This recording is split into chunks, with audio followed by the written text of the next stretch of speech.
بلکہ لینے والے سے دینے والے کی سزا زیادہ ہونی چاہیے.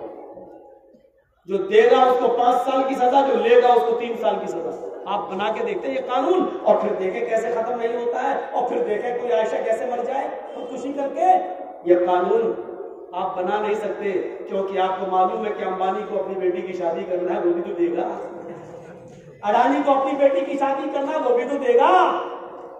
آپ کو معلوم ہے، آپ یہ قانون نہیں بنا سکتے ہیں میرے دوستو. اس لیے لڑکیاں مر رہی ہیں اور خودکشی کر کے جا رہی ہیں. یہ چیزیں تو دوسروں میں تھیں، ہمارے یہاں کہاں سے آ گئی؟